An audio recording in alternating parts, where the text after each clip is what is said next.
తెలుగు చిత్ర పరిశ్రమలోనే కాకుండా భారతీయ చలనచిత్ర పరిశ్రమకు విశేష సేవలు అందించిన చిత్ర ప్రముఖులకు తన పేరుతో జాతీయ అవార్డిచ్చి సత్కరించాలని ప్రముఖ నటుడు అక్కినేని నాగేశ్వరరావు తన పేరుతో జాతీయ అవార్డు ప్రారంభించి తొలిసారిగా 2006లో బాలీవుడ్ నటుడు అయిన దేవానంద్కు ఇచ్చారు. ప్రతి ఏటా క్రమం తప్పకుండా ఈ అవార్డులు ఇవ్వడం కోసం టి. సుబ్బారామిరెడ్డి అధ్యక్షుడిగా ₹1 కోటి మూలధనంతో అక్కినేని ఇంటర్నేషనల్ ఫౌండేషన్ను ఏర్పాటు చేశారు.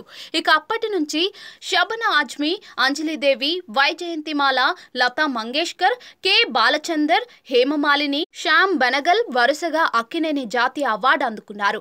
ఆ తర్వాత అవార్డు ప్రదానానికి 2 ఏళ్ల గ్యాప్ వచ్చింది. 2014లో తిరిగి అమితాబ్ బచ్చన్ కు అవార్డు ఇచ్చారు. ఆ తర్వాత మళ్లీ 2 ఏళ్లు గ్యాప్ వచ్చింది. 2016లో తిరిగి జర్నలిస్ట్ గుడిపూడి శ్రీహరికి ఏఎన్ఆర్ అవార్డు ఇచ్చారు. ఆ తర్వాత దర్శకుడు రాజమౌళి, శ్రీదేవి, రేఖ ఈ అవార్డు అందుకున్నారు. ఆ తర్వాత మళ్లీ గ్యాప్ వచ్చింది. 5 ఏళ్ల అనంతరం తిరిగి ఇప్పుడు మెగాస్టార్ చిరంజీవికి ఏఎన్ఆర్ జాతీయ అవార్డు ఇవ్వనున్నట్లుగా నాగార్జున శుక్రవారం ప్రకటించారు. వచ్చే నెల 28న ఈ అవార్డును all India megastar Amitabh Bachchan చేతుల మీదుగా అందజేస్తామని ఆయన తెలిపారు. ఇకపై 2 ఏళ్లకు ఒకసారి ఈ అవార్డును ప్రదానం చేయనున్నట్లుగా నాగార్జున వెల్లడించారు. ఈ విషయం చెప్పగానే చిరంజీవి ఎమోషనల్ అయ్యారని, ఇంతకంటే పెద్ద అవార్డు లేదన్నారని నాగార్జున చెప్పారు.